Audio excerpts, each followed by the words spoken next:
Hello everyone, I am Tapaswini Tripathi. Today I will going to explain you about biotechnology. So biotechnology को समझने के लिए हमें यहाँ पर एक एग्जाम्पल लेना पड़ेगा।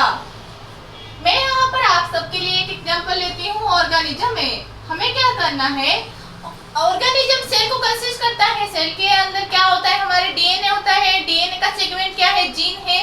जीन हमारे कैरेक्टर के लिए रिस्पॉन्सिबल होता है। वो क्या करता है, हमारे जो कैरेक्टर है जनरेशन से जनरेशन चेंज होता है, वो सब जीन के लिए होता है।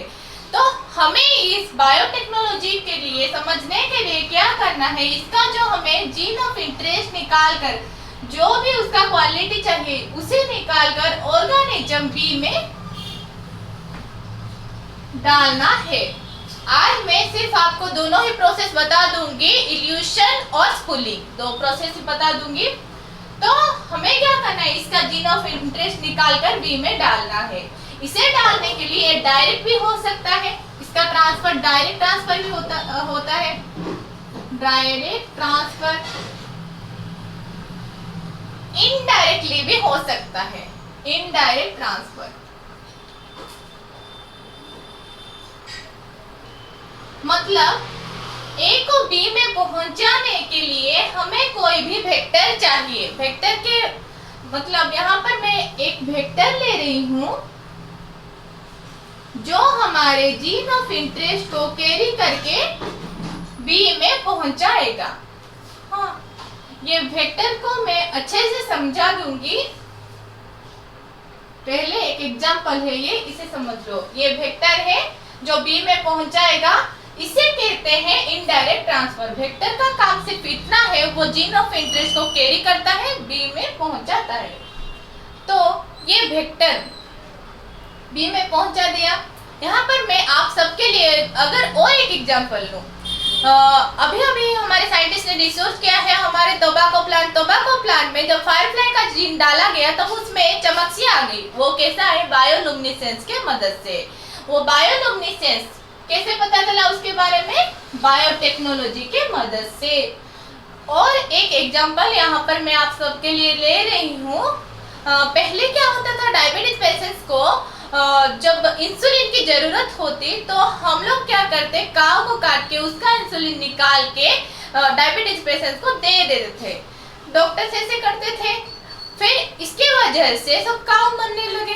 फिर क्या हुआ, हमारे साइंटिस्ट ने पिग को काट के उसका इंसुलिन निकाल के इंसान के अंदर डाल देते थे। इसके वजह से दो प्रॉब्लम दिखाई गया। तो वो जो पिग का इंसुलिन था उसका नाम था बाबा इंसुलिन। तो हम लोग क्या करें, उसके वजह से दोनों प्रॉब्लम दिखाए गए। एक तो पिग और गाय सब मरने लगे थे, दूसरा है उनका इंसुलिन, इंसान का इंसुलिन बहुत ही अलग था। तो इसके वजह से बहुत सारे एलर्जी दिखाए गए थे। तो हमारे साइंटिस्ट ने फिर से और एक रिसर्च किया और ह्यूमन का जो इंसुलिन है उसे काटकर ई कोलाई, इस्टेरिया कोलाई नाम का एक बैक्टीरिया के अंदर डाल दिए। फिर इस्टेरिया कोलाई को कल्चर करके इंजेक्शन में भर्ती करके उसे जब डायबिटीज पेशेंट्स को दिया गया तो डायबिटीज पेशेंट्स ठीक होने लगे। ये सब संभव हो पाया हमारे बायोटेक्नोलॉजी के मदद से। तो ये क्या है, ये कौन सा प्रोसेस है, ये सब मैं आप सबको बताऊंगी। हमें क्या करना है, मैंने क्या बोला, इस ऑर्गेनिज्म ए का जीन ऑफ इंटरेस्ट निकाल कर ऑर्गेनिज्म बी में हमें डालना है।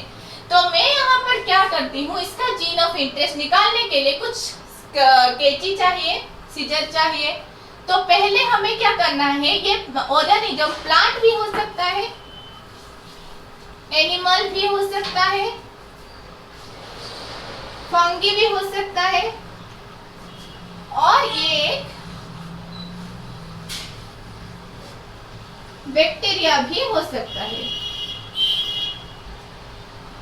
तो प्लांट का जो सेल वॉल है किससे बना है, सेल्यूलोज से बना है। सेल्यूलोज को तोड़ने के लिए एक एंजाइम की जरूरत होगी। वो एंजाइम क्या है, हमारा सेल्यूलेज। सेल्यूलेज एनिमल का सेल वॉल ही नहीं होता, कुछ नहीं चाहिए तोड़ने के लिए। फंगी का सेल वॉल को तोड़ने के लिए, फंगी का सेल वॉल किससे बना है, काइटिन नाम का एक एंजाइम से बना है। काइटिन को तोड़ने के लिए हमें क्या चाहिए? काइटिनेज चाहिए। क्या चाहिए? काइटिनेज चाहिए। काइटिनेज नाम का एंजाइम इसमें डाल देना है। बैक्टीरिया का सेल वॉल किससे बना है? पेप्टिडोग्लाइकन से। पेप्टिडोग्लाइकन उसको तोड़ने के लिए एक एंजाइम चाहिए जिसे हम क्या कहते हैं? लाइसोजाइम। क्या कहते हैं हम? लाइसोजाइम कहते हैं। ये लाइसोजाइम कहाँ पर और दिखता है? सलाइवा में लाइसोजाइम दिखता है जो बैक्टीरिया को किल कर देता है, और हमारे टीयर्स में दिखाई देता है लाइसोजाइम नाम का एंजाइम। तो यहाँ पर इतना एंजाइम चाहिए। हमने क्या एग्जाम्पल लिया था यहाँ पर? प्लांट का। तो प्लांट के लिए हमने यहाँ पर सेल्यूलोज डाल दिए। प्लांट को तोड़ने के लिए यहाँ पर हमने क्या किया? सेल्यूलोज डाल दिए। सेल्यूलोज डालने के बाद यहाँ पर उसका सेल मेम्ब्रेन भी तो है। सेल मेम्ब्रेन किससे बना है? सेल मेम्ब्रेन हमारे बना है लिपिड। लिपिड है, प्रोटीन है, इसके अंदर क्या है? आरएनए है। इसको भी हमें तोड़ना है। इसके लिए हम क्या करते हैं? लिपिड के लिए लाइपेज एंजाइम, प्रोटीन के लिए प्रोटीज एंजाइम, आरएनए को तोड़ने के लिए आरएनएज एंजाइम डाल देते हैं। इससे क्या होता है? हमारा डीएनए ऐसे करके बाहर निकल जाता है। ये हमारा बाहर निकल गया, ऐसे करके सब टूट गए। तो यहाँ पर जो हमने डाल दिए थे लिपिड, लाइपेज, प्रोटीन, आरएनए, तो यहाँ पर कुछ लिपिड का टुकड़ा, प्रोटीन का टुकड़ा ऐसे रह गया है। पूरा कूड़ा कबाड़ा हो गया है इसका। इसे हमें साफ करना है। इसे साफ करने के लिए हम क्या करते हैं? इसमें ठंडी दारू मतलब चिल्ड इथानॉल, यहाँ पर हम क्या करते हैं? चिल्ड इथानॉल डाल के इस डीएनए को यहाँ पर डाल देते हैं। जब हमने यहाँ पर डीएनए को डाला तब यहाँ पर सारे वो जो आरएनए, लिपिड, प्रोटीन, सारा कचरा कबाड़ा का टुकड़ा यहाँ पर रह गया। जो हमारा डीएनए था वो ऐसे करके ऊपर हमें दिखने लगा। तो हमें इस डीएनए को निकालने के बाद ये जो डीएनए को इस कचरे कबाड़े से ऐसे करके निकाल दे चिल्ड इथानॉल से, एक रोड के मदद से। इस प्रोसेस को क्या कहते हैं हम? स्पूलिंग प्रोसेस को कहते हैं स्पूलिंग। यहाँ पर हमारा डीएनए निकल गया। अच्छे से दिखा रही हूँ, वेट अ मिनट। देखो ये हमारा डीएनए निकल गया। फिर हमें क्या करना है? इसमें से हमारा जीन ऑफ इंटरेस्ट को निकालना है। तो हमें इसके लिए काटने की जरूरत होगी। काटने के लिए ऐसे सीजर चाहिए क्या? नहीं, इसके लिए चाहिए हमें मोलिकुलर सीजर। क्या? Molecular scissor. मोलिकुलर सीजर जो है उसका नाम है रेस्ट्रिक्शन एंडोन्यूक्लिएज। याद रखना क्या है? Restriction endonuclease. इसे समझाने के लिए मैं और एक क्लास में अच्छे से बता दूंगी। पहले इस क्लास में मैं इसका काम क्या है और ये क्या है सिर्फ इतना ही बता दे रही हूँ। तो एंडोन्यूक्लिएज जो है वो न्यूक्लिक एसिड को तोड़ता है। न्यूक्लिएज क्या पता चलता है? इसे जो न्यूक्लिक एसिड को तोड़ता है, ब्रेक करता है। तो न्यूक्लिक एसिड जो है हमारा डीएनए और आरएनए, डीएनए और आरएनए को जो तोड़ता है वो है रेस्ट्रिक्शन, वो है न्यूक्लिएज, सॉरी वो है सिर्फ न्यूक्लिएज। न्यूक्लिक एसिड को जो तोड़ता है। ये न्यूक्लिएज 2 टाइप के हैं। एक जो न्यूक्लिएज है एंडोन्यूक्लिएज है। आई नो तुम्हारे मन में एक क्वेश्चन आया होगा, हम लोग एक्सोन्यूक्लिएज क्यों नहीं डालते हैं मैम?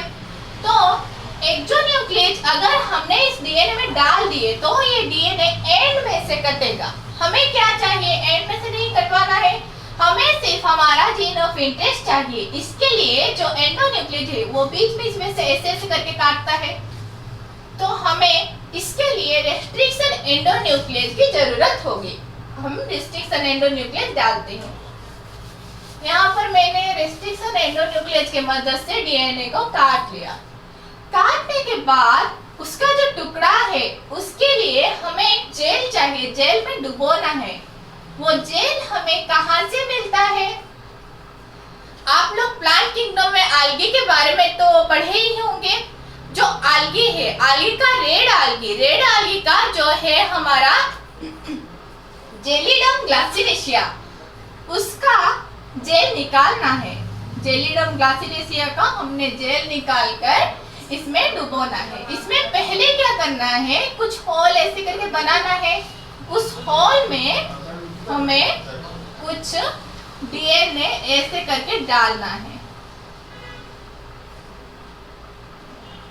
डाल दिए हम लोग ऐसे करके डीएनए ऐसे डाल दिए। डालने के बाद इस जेल में क्या बहुत सारे पोर्स होते हैं, बहुत सारे पोर्स होते हैं ऐसे करके। तो यहाँ पर डीएनए कौन से चार्ज को कंसिस्ट करता है? पॉजिटिव या नेगेटिव? नेगेटिव चार्ज को कंसिस्ट करता है और उसका नेचर भी एसिडिक होता है। तो यहाँ पर हमारा डीएनए जो है वो नेगेटिव चार्ज को कंसिस्ट करा, तो कैथोड हो गया, यहाँ पर कैथोड और यहाँ पर हमारा एनोड रह गया। तो इसका जो टुकड़े हैं वो नेगेटिव से पॉजिटिव में ऐसे सफर करेंगे, ट्रैवल करेंगे। उस पोर के मदद से उसका टुकड़े ऐसे करके पॉजिटिव में ट्रैवल करेंगे। तो हमने क्या किया, उसका जो जीन ऑफ इंटरेस्ट है वो ऐसे करके ट्रैवल किया। तो और एक क्वेश्चन है कि पहले छोटे वाले टुकड़े आगे पहुंचेंगे या बड़े वाले? छोटे वाले आगे पहुंचेंगे। बड़े वाले बहुत सारे नेगेटिव चार्ज को कंसिस्ट करते हैं, मगर छोटे वाले साइज में स्मॉल होते हैं, छोटे से होते हैं, आराम से वो पहुंच जाते हैं। तो यहाँ पर हमने क्या देखा, ये जो प्रोसेस हुआ, टोटल जो ट्रैवल किया, डीएनए ट्रैवल करा, यहाँ से छोटे वाले आगे पहुंच गए। ये टोटल जो प्रोसेस है उसे हम क्या कहते हैं? Gel electrophoresis. जेल इलेक्ट्रोफोरेसिस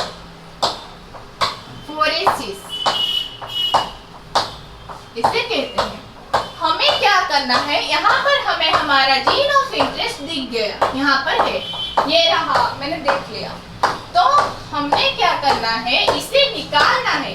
ये हमारे जेल के अंदर ऐसे रुक गया है, जेल में ऐसे करके वो फंस गया है। तो हमें इस डीएनए को निकालना है, सेपरेट करना है। फर्स्ट स्टेप है हमारा सेपरेशन। तो सेपरेट करने के लिए एक ग्लास रोड चाहिए। ग्लास रोड के मदद से हम लोग इसे ऐसे करके सेपरेट कर देते हैं। इसी प्रोसेस को जो जेल से मतलब जो अगारस जेल है, अगारस जेल से डीएनए को हम जब निकालते हैं, उसी प्रोसेस को हम क्या कहते हैं? इल्यूशन कहते हैं। Evolution. Okay, do you have any doubt? If you have any doubt, you can ask me on my comment section. Okay? तो यहाँ पर हमने इल्यूशन प्रोसेस क्या है जान लिए। तो डीएनए को निकाल लिए, जीन ऑफ इंटरेस्ट निकाल लिए, आराम से दिख जाएगा क्या डीएनए? वो कैसे दिखेगा? इसके लिए हमें माइक्रोस्कोप की जरूरत होगी। माइक्रोस्कोप में इसे डालने से दिख जाएगा क्या? रंग बिरंगी होता है हमारा डीएनए, ऐसे नहीं होता है। इसीलिए हमें थोड़ा डाई करना है, उसे थोड़ा डाई छिड़कना है। कौन सा वाला डाई है? इथियम ब्रोमाइड। जब हम इस जीन ऑफ इंटरेस्ट में इथियम ब्रोमाइड का डाई छिड़कने लगे, तो क्या हुआ? हमें जीन ऑफ इंटरेस्ट ऐसे करके दिख जाएगा। फिर भी नहीं दिखेगा, इतना आसान नहीं है। फिर हमें क्या करना है, डाई ऐसे छिड़कने के बाद डीएनए में हमें यूवी लैंप से दिखना है, यूवी लैंप से ऐसे करके देखना है। जब हम इस पर यूवी लैंप डालते हैं तब क्या होता है, ये डीएनए हमारा ऑरेंज कलर का दिखता है, तो हमें वो डीएनए दिखने लगता है। आज के लिए सिर्फ इतना ही। जेल इलेक्ट्रोफोरेसिस तक बता ही हूँ। इल्यूशन क्या है आप लोग जान लिए होंगे। फिर भी अगर आप लोगों को कोई भी डाउट हो, you can ask me on my comment section. Thank you for watching my video.